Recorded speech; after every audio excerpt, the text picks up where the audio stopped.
the broad-based continuing assault on the American working class.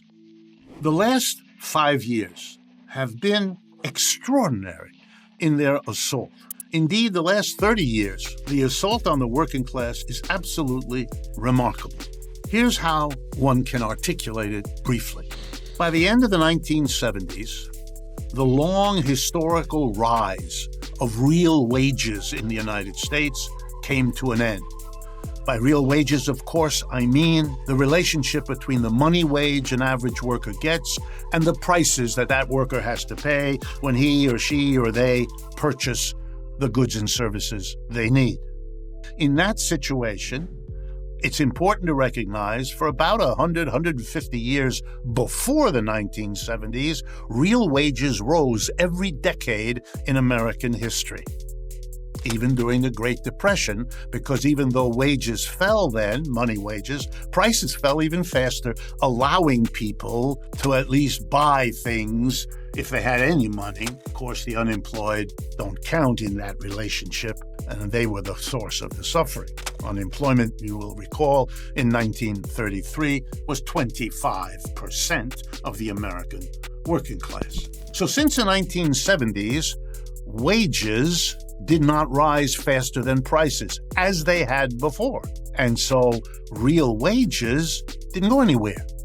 The real wage of an American worker in the late 70s is very little different from what it is today.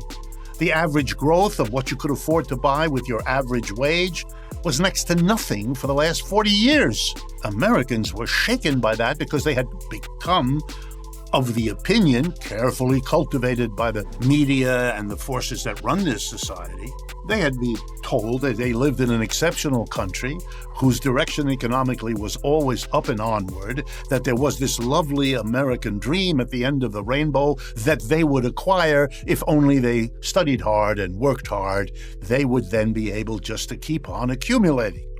Starting in the 1970s, that story was no longer true.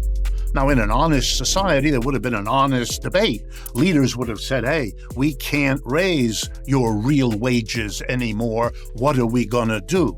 We didn't have honest politicians then. We don't have them now either.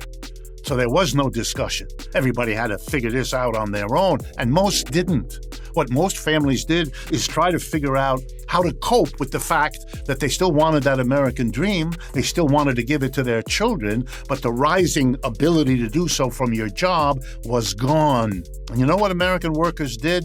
They knocked themselves out. They tried to solve individually a problem that was a social economic problem, and that never works out real well.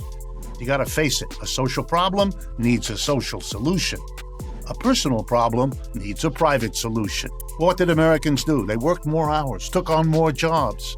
But the big solution, the terrible one, they borrowed money. Starting in the 1970s, like no working class in the history of the world, we've been borrowing money.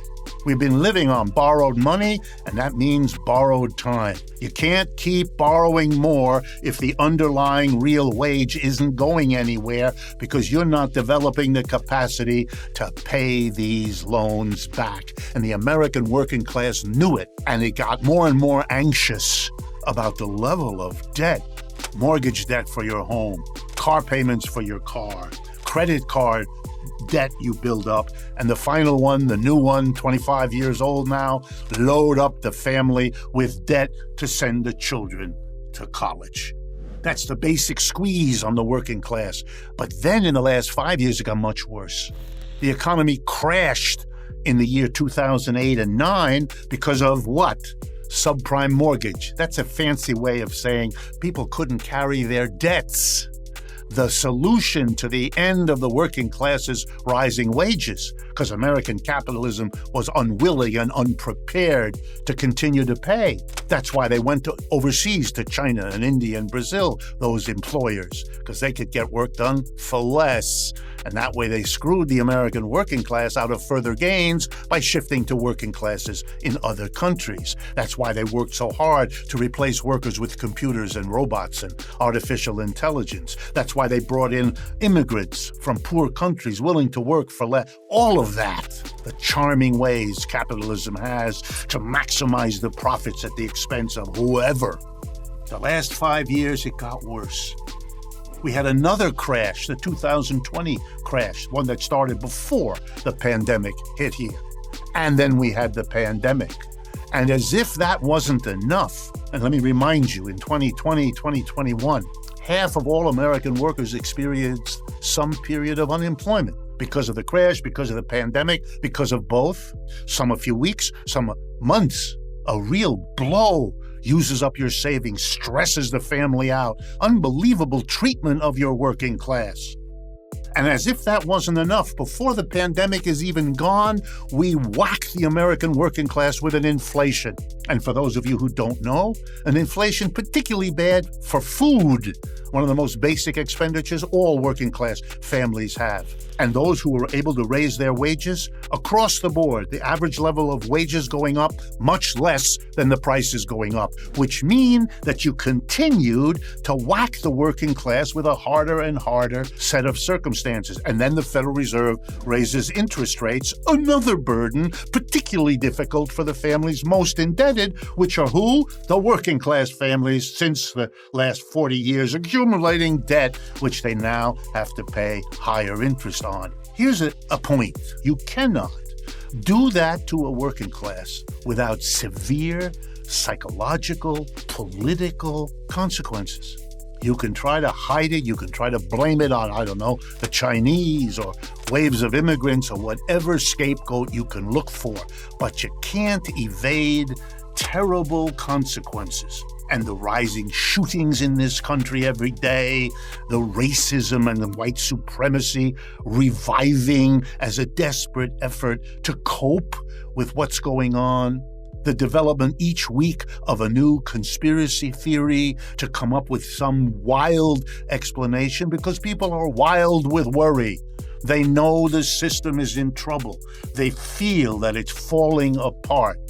And in many ways it is, except of course in the world of the mass media, of our corporate leaders and our political leaders. They need to keep the pretense going.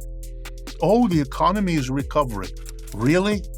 The polls all indicate that more than half the American people feel the country is going in the wrong direction and feel that, quote, things are falling apart.